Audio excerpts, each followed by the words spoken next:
Hello everyone, astro with M Singh में मैं M Singh आप सभी का बहुत बहुत स्वागत करती हूँ। हमेशा की तरह मैं आ गई हूँ आपके पर्सन की एनर्जीज़, उनके मैसेजेस लेकर। देखते हैं कलेक्टिव लेवल पे आपके पर्सन की एनर्जीज़ क्या हैं अभी इस वक्त आपके लिए और उनके मैसेजेस क्या हैं अभी इस वक्त आपके लिए। तो शुरू करते हैं गाइस आज की रीडिंग लेके प्रभु का नाम। हर हर महादेव, जय हो शिव शक्ति, जय हो राधे कृष्णा, जय हो मेरे भाई। सबसे पहले अपने पर्सन को याद कर लीजिए, उनका नाम ले लीजिए एटलीस्ट 3 टाइम्स ताकि ज़्यादा से ज़्यादा एनर्जीज आप तक पहुंच सके इस कलेक्टिव रीडिंग के माध्यम से। शुरू करते हैं। गेंदा हटाना है मुझे, सूख रहा है। फूल फूल फूल एक दिन में सूख जाते हैं।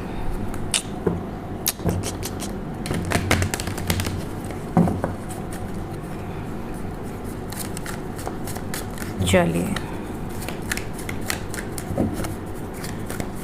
शुरू करते हैं। आपके पर्सन की एनर्जी, होप अच्छे अच्छे कार्ड्स आएँ, अच्छी अच्छी एनर्जीज आएँ।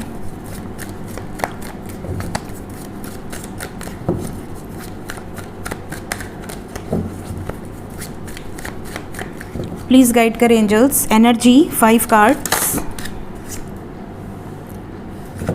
The star,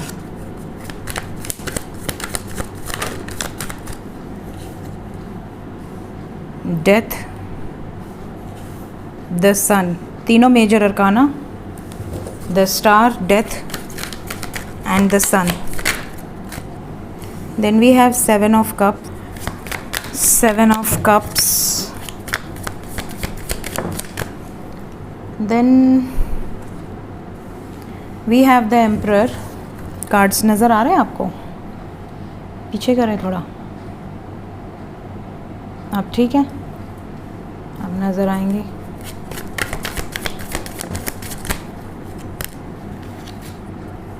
judgement, 4 of swords.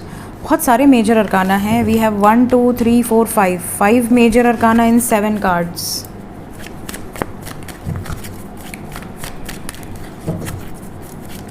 पाँच कार्ड बोला है मैंने, बट मैं 8 कार्ड लूँगी। अगेन मेजर अरकाना, 8 कार्ड की एनर्जी। ओवरऑल एनर्जी है किंग ऑफ वॉन्ड्स। 5 कार्ड्स से 8 कार्ड्स पे शिफ्ट हुए हैं हम। तो एनर्जी क्या है यहाँ पर? एनर्जी कुछ ऐसी है जैसे आपके पर्सन इस टाइम पीरियड में छोटी मोटी चीज़ें सोच ही नहीं रहे। ये जो भी सोच रही हैं या जो भी सोच रहे हैं वो बिग लेवल पे, बड़े लेवल पे सोच रहे हैं। सोच क्या रहे हैं, इनकी एनर्जी में क्या क्या है? सबसे पहले तो अगर आपके और आपके पर्सन के बीच में कोई थर्ड पार्टी है, जैसे कि अगर ये मैरिड हैं या इनके पेरेंट्स या कोई ऐसा कपल जो आप दोनों के बीच में आ रहा है या आ रही है, तो ये फ़िलहाल उस एनर्जी से ब्रेकअप के बारे में सोच रहे हैं। साथ ही साथ ये निर्णय इनका है, खुद का है, इसमें आपका कोई इंटरफेरेंस नहीं है। ऐसा नहीं है कि आपने इनको फोर्स किया है या आपने इनको मैनिपुलेट किया है। कल को ये आपको ब्लेम दें, कल को ये आपके ऊपर बिल फोड़ें कि अरे तुम्हारी वजह से मैंने ये किया वो किया, एक्सेट्रा एक्सेट्रा। ऐसा कुछ नहीं है। ये जो कुछ भी करने हैं, करने वाले हैं, कर रहे हैं या सोच रहे हैं करने की, ये सब कुछ इनके अपनी दिमाग की उपज है।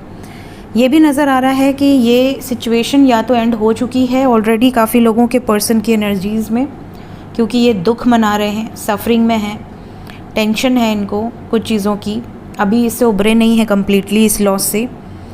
और कुछ लोगों के पर्सन अभी कंफ्यूज्ड हैं कि ये एक्शन लें कि ना लें। तो जिनके पर्सन ने एक्शन ले लिया है उनको पता चल चुका होगा ऑलरेडी, वापस आ चुके होंगे आपके पर्सन आपके पास, और आपको इन्होंने कुछ गाइडेंस भी दी होगी, कुछ बातचीत में कुछ चीज़ें इनके मुंह से बाहर ज़रूर आई होंगी। और कुछ लोगों के पर्सन अभी भी कंफ्यूज्ड हैं कि ख़त्म किया जाए या ऐसे ही जैसे चल रहा है चलाया जाए। फ़िलहाल ज़्यादातर लोगों के बीच में हो सकता है लॉन्ग डिस्टेंस रिलेशनशिप हो, या ये भी पॉसिबिलिटी है कि फैमिली इश्यूज़ हों, सोसाइटी फैक्टर हों, चाहे आप मैरिड कपल हैं या अनमैरिड कपल हैं। मैरिड कपल हैं तो इनकी फैमिली आपसे खुश नहीं है या आपके पर्सन से 25 तरीके के इल्ज़ाम आप पर लगाए जा रहे हैं जिसके कारण आप दोनों में प्रॉब्लम चल रही है। और अगर अनमैरिड कपल हैं तो यहाँ पर पॉसिबिलिटी है कि फैमिली को ये हो कि भैया हमारे कास्ट का है कि नहीं, हमारे कल्चर का है कि नहीं, बाप दादा क्या करते हैं, 25 तरह की इंक्वायरी, तो ये चीज़ें हैं। लेकिन ओवरऑल जो भी एनर्जीज़ हैं, जो कुछ भी ये झेल रही हैं या झेल रहे हैं, इसके उलट आपके पर्सन होपफुल हैं। ये अच्छी बात है कि इनको ऐसा लग रहा है कि जो कुछ भी हो रहा है या जो कुछ भी होगा सब अच्छा ही होगा। रिलैक्स हैं, चिल कर रहे हैं, टेंशन वाली एनर्जी नहीं है, स्ट्रेस नहीं है, एंग्जाइटी नहीं है। जो ख़त्म हो रहा है हो जाने दो, जो शुरू हो रहा है हो जाने दो, ये वाली एनर्जी है। स्ट्रेस में आकर गुस्सा करना, झगड़े करना, टॉक्सिक बिहेव करना, ये वाली वाइब्स फ़िलहाल नहीं है। सब कुछ बड़ा बैलेंस्ड नज़र आ रहा है और बहुत ज़्यादा रिलैक्स्ड एनर्जी है। सोच समझ के एंजॉय करते हुए एक्शन लेने की एनर्जी है। Again we have major arcana, that is devil. Positive है इस टाइम पे, आपको लेकर बहुत ज़्यादा सोच रहे हैं और इनको ये भी लगता है कि आपके लिए ये जो भी एक्शन लेंगी या लेंगे बिल्कुल बिंदास लेंगे, किसी से डरे बिना। इनको ये भी एहसास है कि आप इनके लिए भाग्यशाली हो, लकी हो और आपके साथ इनकी डेस्टिनी जुड़ी हुई है। आपसे अलग ये खुश नहीं रह पाएंगी या नहीं रह पाएंगे, ये इनको क्लियर है। इनकी एनर्जीज़ में ये चीज़ें बिल्कुल क्लियरली निकल कर आ रही हैं।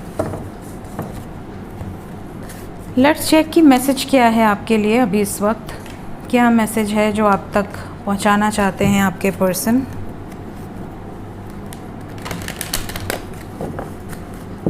किसी ने मुझसे पूछा था कि मैम आपके पास बहुत सारे ब्लैक डेक्स हैं। Yes, I love black. Black and red is my favourite. Black black black. आजकल थोड़ा थोड़ा ग्रीन एंड येलो भी ठीक ठाक लगता है। पहले बिल्कुल अच्छा नहीं लगता था मुझे ग्रीन एंड येलो, बट अब थोड़ा थोड़ा थोड़ा थोड़ा थोड़ा थोड़ा अच्छा लगता है।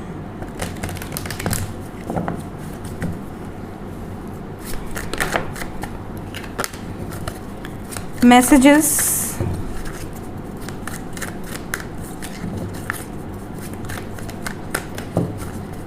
मेरे व्यूवर्स के लिए अभी इस वक्त क्या मैसेज है। किसी सिचुएशन में बहुत बुरी तरह से आपके पर्सन ट्रैप्ड हैं, बहुत डिफ़िकल्ट सिचुएशन है और इस डिफ़िकल्ट सिचुएशन के बारे में आपको कुछ बताना चाह रहे हैं या आपको ये भी बताना चाह रहे हैं कि ये जो मुश्किल हालात चल रहे हैं, चाहे आप मैरिड कपल हों या अनमैरिड कपल हों, ये जो मुश्किल टाइम पीरियड चल रहा है आपके पर्सन इससे रिलीज़ हो जाएंगे। आपको घबराने की ज़रूरत नहीं है। जैसे सब कुछ झेला है ये भी झेल लेंगे, ये वाली एनर्जी है। आप में से कुछ लोगों के पर्सन अभी आपको ये भी बताना चाहते हैं कि ये पूरी तरह से रेडी नहीं है शादी के लिए, कमिटमेंट के लिए, लेकिन धीरे धीरे धीरे धीरे ये अपने आप को समझा रहे हैं कि कैसे सिचुएशन को हैंडल करना है। इनको समझ में आ रही है कुछ चीज़ें। पहले ये बिल्कुल ना थे, रिजेक्टेड थे बिल्कुल कि भैया मैं तो कर ही नहीं सकता या कर ही नहीं सकती, लेकिन अब इनको उम्मीद है कि ये कर सकते हैं, भले थोड़ा समय लगे। चाहे आपका कोई भी कनेक्शन हो, कार्मिक हो, सोलमेट हो, ट्विन फ्लेम हो। कुछ लोगों के पर्सन को पहले प्यार नाम पर बिलीव ही नहीं था। इन्हें ऐसा लगता था कि प्यार और कुछ नहीं होता है, सब बस एक टाइम पास है। शादी ऐसे पर्सन से करो जो रिजर्व्ड हो, जो बहुत ज़्यादा मैरिज मटेरियल टाइप हो, जो घर गृहस्थी देखे, या अगर काम भी कर रहा है तो बहुत ज़्यादा सिंपल लिविंग हो उसकी, घर परिवार की रिस्पेक्ट करे। इस तरह की इनकी माइंडसेट थी कि टाइम पास करो बाहर जितना करना है, लेकिन शादी तो ऐसे ही पर्सन से करेंगे, चाहे लड़का हो या लड़की। लड़की है तो उसके ये होते हैं कि भैया पैसे वाला हो, रिस्पॉन्सिबल हो और हर ख्वाहिश को पूरी करे और मैच्योर हो, सोच समझ के डिसीजन ले, इमेच्योर ना हो, गुस्से वाला ना हो, अंडरस्टैंडिंग हो, लॉयल हो, डेडिकेटेड हो। ज़्यादातर यही विशेज़ होती हैं। वैसे ही मेल्स में भी होती हैं कि भैया और कुछ करे या मत करे, मेरे घर परिवार को अच्छे से रखे, घर परिवार को जोड़ कर रखे, फैमिली की रिस्पेक्ट करे, क्योंकि ज़िंदगी भर रहना है। कोई ऐसा तो है नहीं कि आज शादी कर ली और 1 महीने बाद में टाइम पास कर रहे, घूम रहे फिर रहे, ऐसा तो है नहीं। बहुत रिस्पॉन्सिबिलिटी वाला काम है। तो आपके पर्सन को प्यार नाम पे पहले बिलीव नहीं था। उन्हें लगता था यार दोस्ती रखो, टाइम पास करो, फ्लर्ट करो, इन्जॉय करो लाइफ को, शादी तो वहीं होगी जहाँ माँ बाप चाहेंगे। बट धीरे धीरे आपसे मिलने के बाद इनको कुछ चीज़ें रियलाइज़ हुई कि नहीं, आप एक ऐसे पर्सन हो जो रिस्पॉन्सिबल हो, जो इनके जो भी ब्लॉकेजेस हैं उनको रिलीज़ करने में बहुत मदद कर रहे हो, इनके सुख दुख में आप सपोर्ट सिस्टम बनकर खड़े हो, इनके पेरेंट्स को आप उतनी ही रिस्पेक्ट कर रहे हो जितना कि कोई अरेंज मैरिज में आके करेगी या करेगा। और आजकल तो अरेंज मैरिज में भी कोई मतलब एश्योरेंस नहीं दे सकता कि अरेंज मैरिज है तो सब कुछ परफेक्टली ही होगा, ऐसा नहीं है कुछ भी। तो इनको आपसे मिलने के बाद कुछ ऐसे बिलीव्स थे इनके जो कि बिल्कुल चेंज हो गए, और इनको अब ऐसा लगता है कि अब ये जो पहले इनके थॉट्स में नहीं था, अब ये वो सब कुछ कर सकती हैं या कर सकते हैं आपके लिए अपनी फैमिली को कन्विंस करना कि नहीं, मेरी जो पार्टनर है या मेरा जो पर्सन है वो ऐसा ही है, वो बहुत अच्छा है या बहुत अच्छी है। तो ये कन्विंसिंग जो एनर्जी है ये यहाँ पर नज़र आ रही है। जो भी ब्लॉकेजेस हैं उसको दूर करने में कोई कसर इनकी तरफ से नहीं रहेगी। कुछ लाइफ लेसन्स भी इन्होंने लर्न करे हैं। हो सकता है कुछ लोगों के पर्सन ऐसे भी हों जिन्होंने आपको धोखा दे दिया हो, ऑलरेडी किसी और से शादी कर ली हो अरेंज मैरिज करके, जो इनकी धारणा थी उसके अकॉर्डिंग, और उसके बाद इनको अच्छे से मज़ा मिल गया कि नहीं भाई मैं तो गलत था या मैं तो गलत थी, ये तो ऐसा कुछ भी नहीं हुआ जैसा हमने सोचा था। तो अब ये वापस आएंगे और आपको ये भी कहेंगे कि यार मैं खुश नहीं हूँ, मुझसे बहुत बड़ी गलती हो गई, अब मैं कैसे निकलूँ, मैं निकलना चाहता हूँ या निकलना चाहती हूँ। इस तरह की भी एनर्जीज़ होंगी, किसी के साथ होंगी ये तो ज़रूर बताना, क्योंकि ये वाइब्स बहुत ज़्यादा स्ट्रॉन्ग है। कुछ लोगों के पर्सन शादी तक अभी नहीं गए हैं, मे बी इंगेजमेंट हुई हो, मे बी रोका सेरेमनी हुई हो, बरच्छा और अच्छा जो हम कहते हैं, बट इनको कुछ लाइफ लेसन्स मिल रहे हैं, अभी से इनको ये चीज़ें समझ में आ रही हैं। कुछ लोगों के पर्सन की ये भी एनर्जी है कि इनके कुछ पास्ट वॉन्ट्स हैं, कोई पास्ट में इनको दर्द मिला है, चाहे बचपन में चाहे यंग एज में, या तो कोई धोखा इन्होंने बहुत बुरी तरह से खाया है जिसके कारण ये बिलीव कर नहीं पा रहे हैं जल्दी।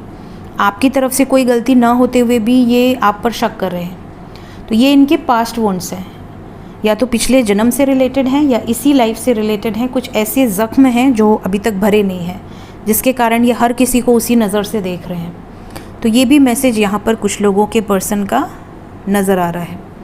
सो ये थी गाइस अभी इस वक्त आपके पर्सन की एनर्जी। देखते हैं कि ये एनर्जी कितने टाइम तक रहेगी और कितनी जल्दी आपसे रेजोनेट करेगी। 7 नंबर आया है, तो मोस्ट प्रोबेबली इस रीडिंग को देखने के बाद 7 घंटे से लेकर 25 घंटे के अंदर की यही एनर्जी रहेगी, और इस तरह के मैसेजेस आपको इसी टाइम पीरियड में रिसीव हो सकते हैं। टाइमलेस रीडिंग है, जब भी आपके सामने आएगी उसके बाद इस आवर के अंदर रेजोनेट कर सकती है। तो अगर आपको यही सेम मैसेजेस आते हैं या यही एनर्जी आप पिक करते हैं तो कमेंट में ज़रूर बताइएगा।